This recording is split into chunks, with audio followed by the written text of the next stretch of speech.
Hello everyone. In previous video we tested our Hello World smart contract and we deployed it on the eruption testnet, and we ran a couple of transactions and we got the output back. In today's video we'll try to create a user interface for our Hello World smart contract. We'll be using reactjs for this, and let's jump right in. In the previous video we saved our ABI in a file called abi.txt, and we also save the contract address. This is very important, guys. We need this contract address, otherwise we will not be able to interact with our smart contract. So please make sure you have this, or else if you don't have that, you can redeploy your smart contract and copy your address and save it in one place so that you can reuse it. Before we start coding a React application, you need to install the React dependencies. For this, what you can do is you can do npx create -react -app, and you can call the app whatever you want. I'm going to call it front end. So make sure you're in the your hello world directory. That is where I am. I opened the terminal in that directory and I'm running this npx create react app front end command, and this will create the React application, and it will install all the dependencies that is required for the React application and store it in the file, store it in the directory front end, which will be present in hello world folder. And the React application has been created, guys. So if I ls in my hello world directory, I can see this front end folder. Within that I have all the dependencies that is required to run the React application. Now what I'm going to do is I'm going to cd into this front end folder, and I'm going to run npm start. Now this will start a local server and it will start serving your React application.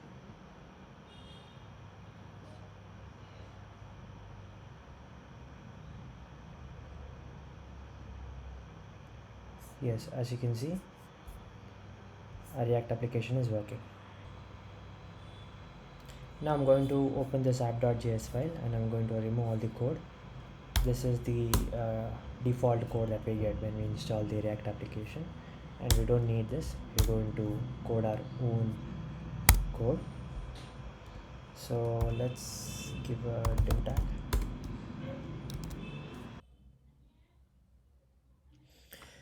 So what I'm going to do now is, let me zoom in a little bit, and I'm going to create I don't have to create static variables. Let me create a constant variables.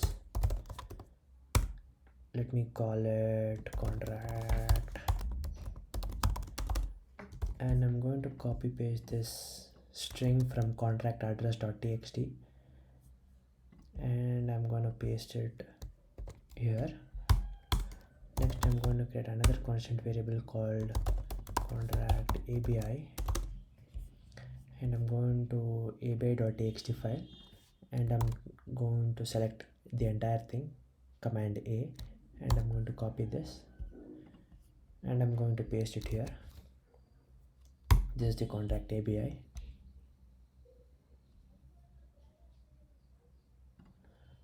Okay,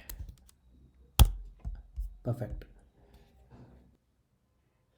Now I'm going to use effect hook, which is provided by the React.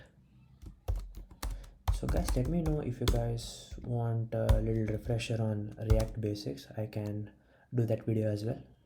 Please put down in the comments below if you need some React tutorials, basic tutorials.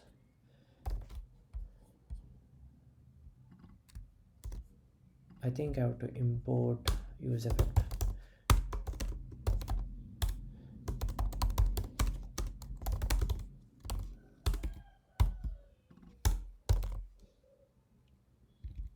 Use effect, yes.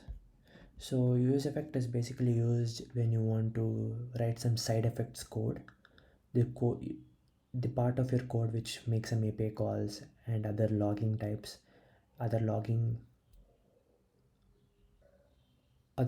code which you have, you can put it inside use effect. So basically whichever whichever part of your code has side effects, and you can put it inside this use effect hook.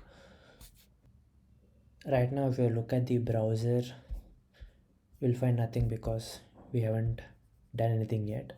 So let me give a title for this. I'll call it Hello World Smart Contract.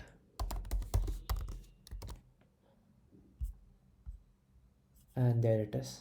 We're able to see the Hello World Smart Contract heading. So right now what I'm trying to do is I'm going to provide a button here, and as soon as user clicks on that button, I want to fetch this hello world string from the smart contract which we have deployed in the previous videos, right? So we deployed this hello world smart contract. So I'm going to call this function get hello world from my code and fetch this hello world, and I'm going to display it somewhere, let's say here. I'm going to display it inside here, inside this h2 tag, by the click of one button. Let's say I'm going to call it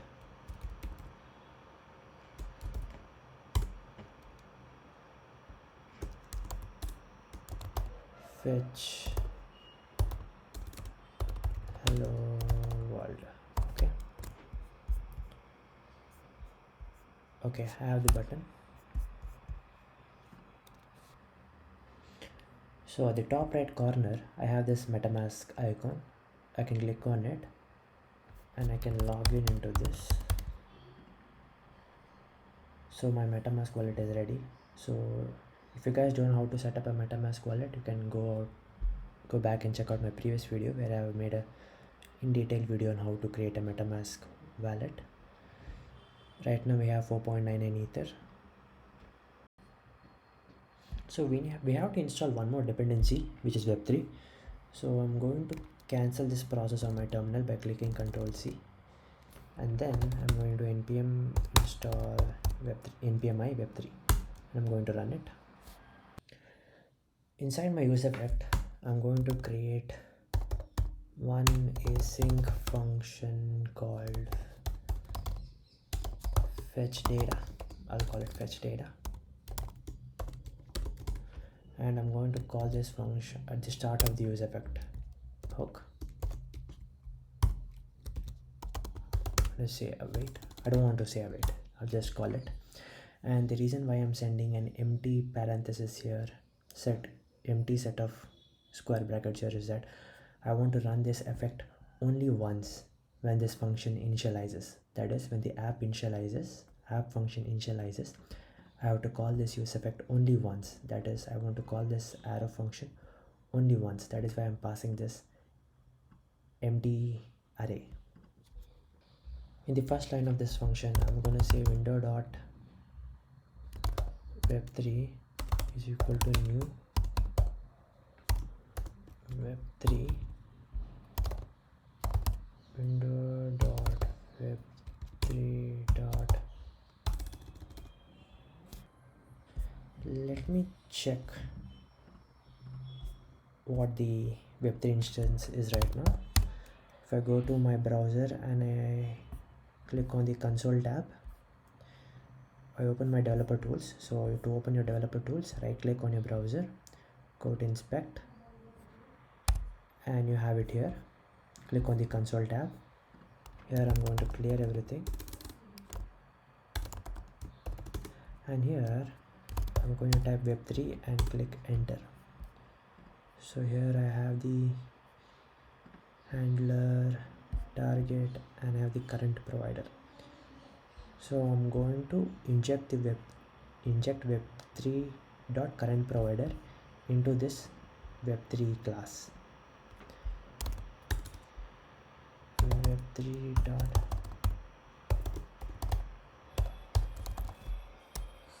like so, and I'm going to save this file, which auto compiles. I have to start my React server. So type npm start and click enter. So that will start your. So I have started the React server. the local server, and if I go back to my browser and refresh, I have it here. So if I type web3 again, and if I check, if I go to given provider and go and expand the handler object, not handler, let me expand the target object, and it says MetaMask is 2. So we are indeed using the MetaMask wallet when we created the web3 instance. Just to test if my web3 instance has been connected to the MetaMask wallet, what I can do is I can do web3.eth.get accounts. I'm going to store this in a variable called accounts, and since this is an asynchronous function call, I have to say await. Okay, now let me just console log this accounts.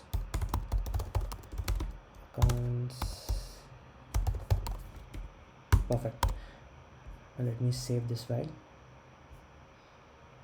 We are getting a small error. Okay, that is regarding the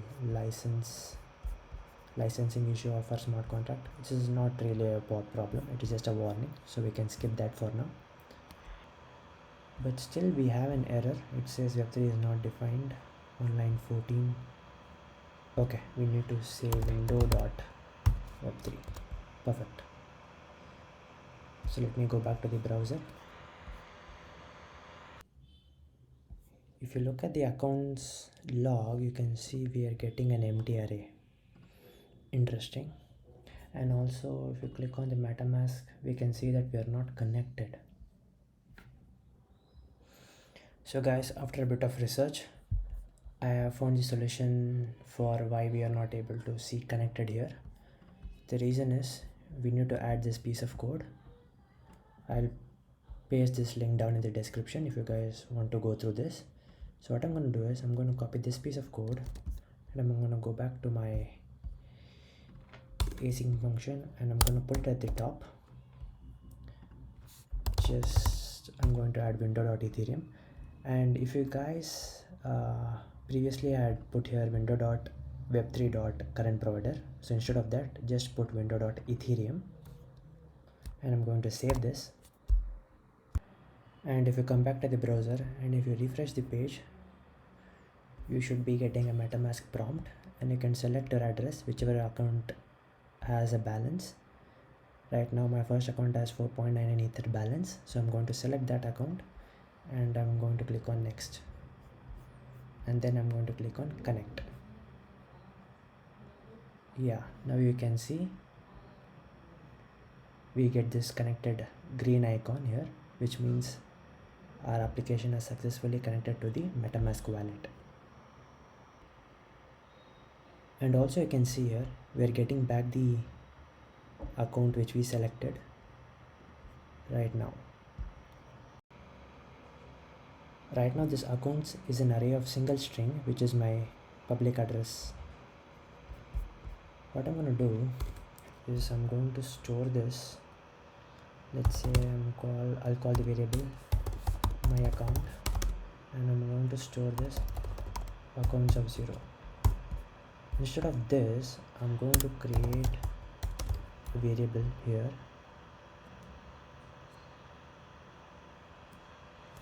my account address, set my account address, and I'm going to use state hook here. So the initial value will be nothing, it's an empty string. What useState helps us create is a local state for our application.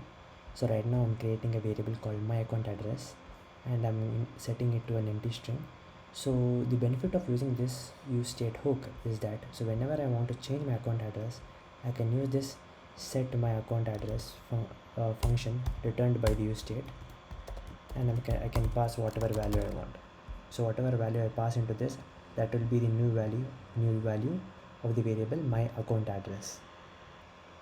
So inside my function, I'm going to remove this line. Instead of this, I'm going to say set my account address to accounts of 0. Perfect. Now the value of my account address variable will be the first string of this array, which is this. Now I'll start creating the contract. For that, I'm going to create a constant variable called contract, and I'm going to say await. Since this is an asynchronous operation, I have to use the await keyword. window.web3.eth.contract. I'm going to pass here contract ABI and contract address. I'm going to save this, and I'm going to console.log the contract.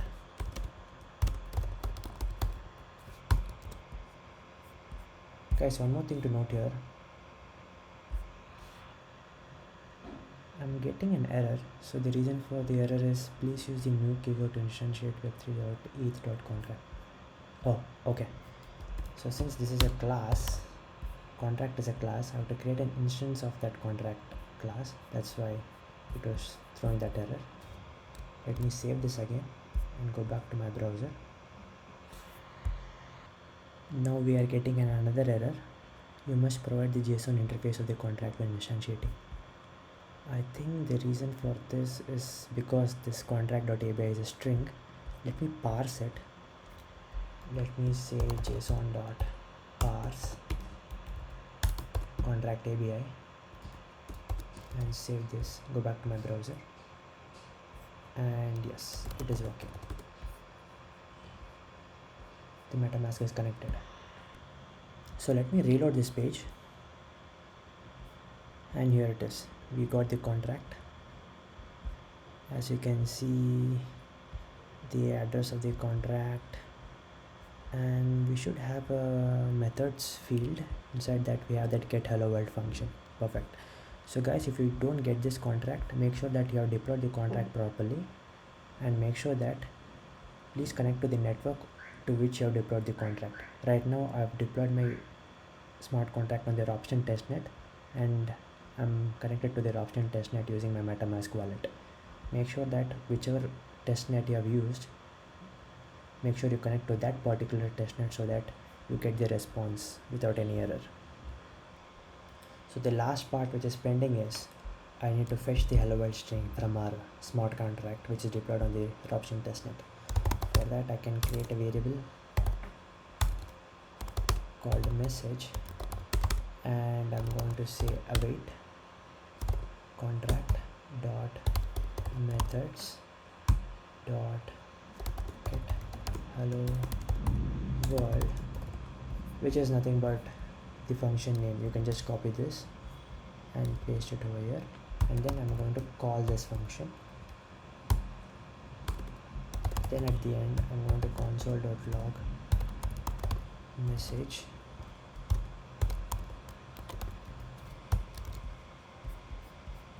So let's see if we are getting the response. Yes, we are getting the hello world response from our smart contract. Okay, we are able to fetch the hello world string. What I want to do right now is on click of this button, I have to fetch it and show it below this button, right? So that's what my aim is right now. So for that, I'm going to create two more use state. One is called contract, set contract. I'm going to say use state to null, and I'm going to create another use state hook variable called message, and the function set message, and I'm going to say use state empty string. Now I'm going to inject this message variable between this h2 tag, and then I'm going to add a click event to this button. I'm going to say on click run some click handler function.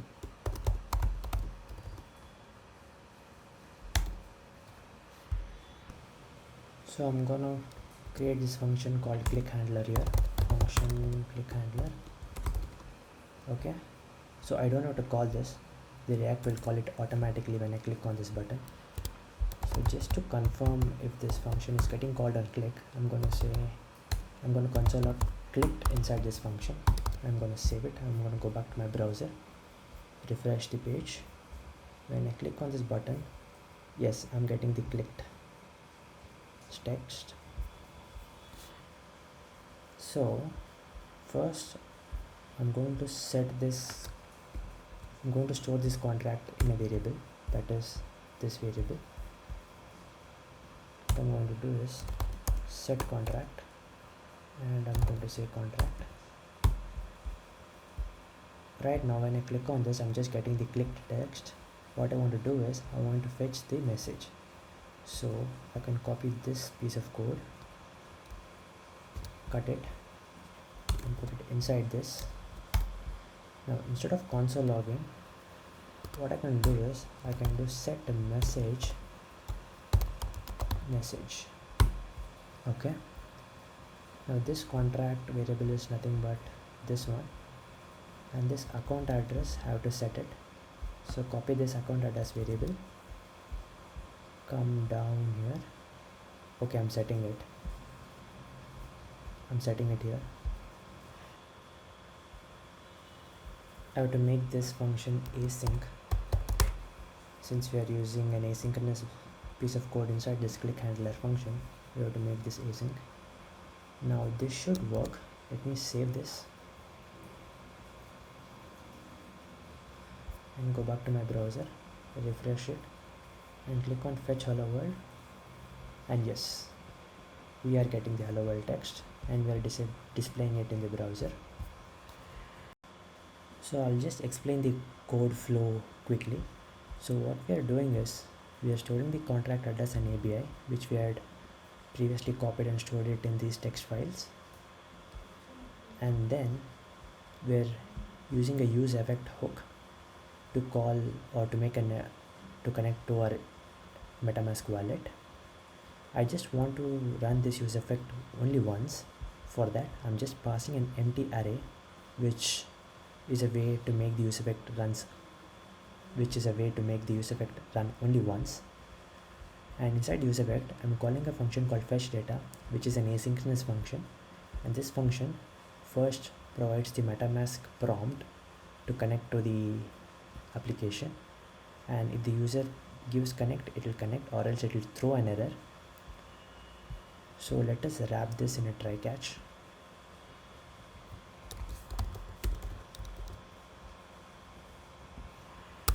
Now if the user didn't provide the permission to connect to the application using MetaMask wallet, it will throw an error.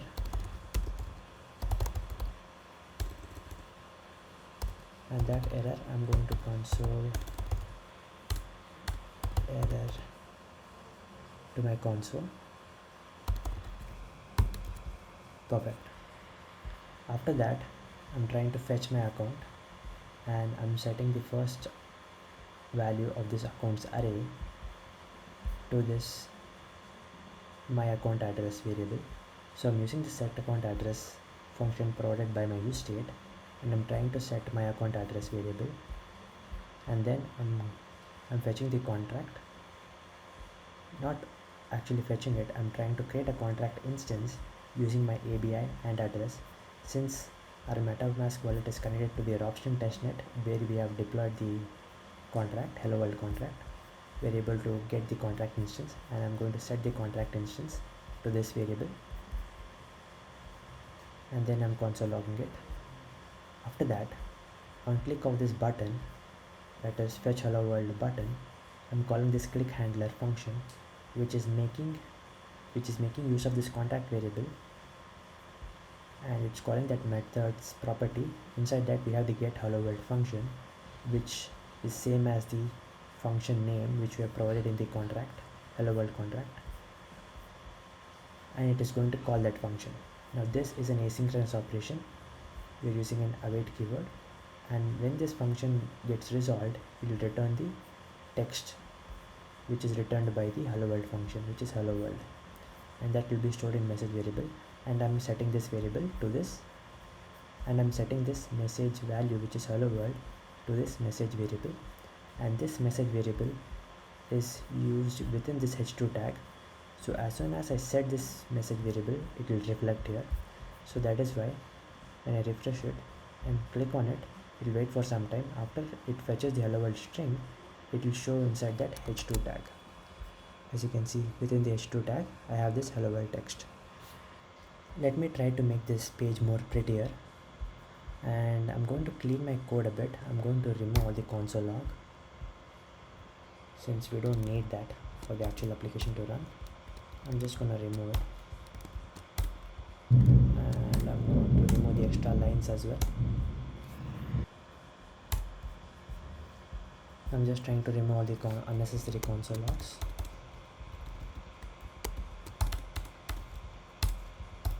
Okay, so I'm going to create another variable, const show loader, set show loader is equal to use state. I'm going to make this variable a boolean. I'm going to give an initial value of false to this variable. I'll tell you why I'm using this variable. So what I'm going to do is, here in the h1 tag, I'm going to create a p tag,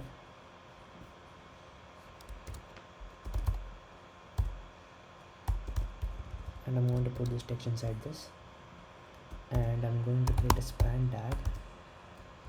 Here I'm going to inject the my account address variable. So I'm going to add a bit of styling here. I'm going to say height of 100 pixel, display flex, justify content, space between, padding of 10 pixel. Perfect. And here this span. Okay, I think this should work. Let me go back to my browser and refresh the page. I am getting an error. The error says the style property expects a mapping from style properties to values. Okay, I cannot provide this as a string. I need to provide this as an object. Here I can say height is 100 pixel and display it as flex, justify content. So when we're using it in JSX, the style properties will be camel cased, but the values will not be camel cased, it will be the same. Remove this, double quotes. Yes, let me save this, go back to my browser, and yes, the style has applied, but it is not that great. The styling is not that great. I'm gonna make this one as p tag as well, and here I'm gonna say address colon my account address, and yeah, it is working. Let me reduce the font size of this.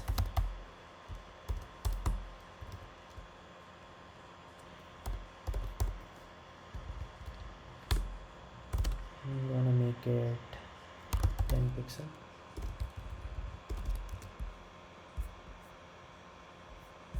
Okay, that is very small. Let me make it 20 pixel. Okay, that looks good.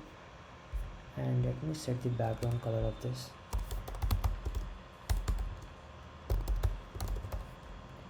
Background color, I'll make the entire background as black, and the font colors as white. Okay, perfect. I'm going to make this height of this div as 100%.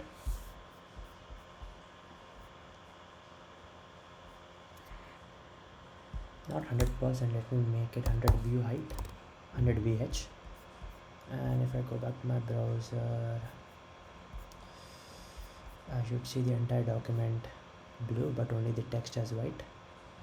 Perfect. So for this button, I'm going to put it inside a div tag.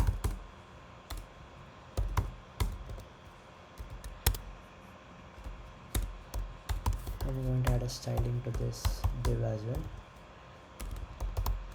I'm going to display flex, and then for this button I'm going to make the margin as auto. Now what this is going to do is it's going to center my button in the browser, so the button will be at the center of this div tag. I have this div tag and the button will be at the center since I made my margin 0 and I set the display flex for the div tags. And I think that is it for this video, guys. This is just the basic styling which I did. Now if I click on fetch hello world, I should get the hello world text. And if you guys have any question, please put it down in the comments below. Please like, share and subscribe if you like the content, guys. Thank you for watching, and I'll see you guys in the next video.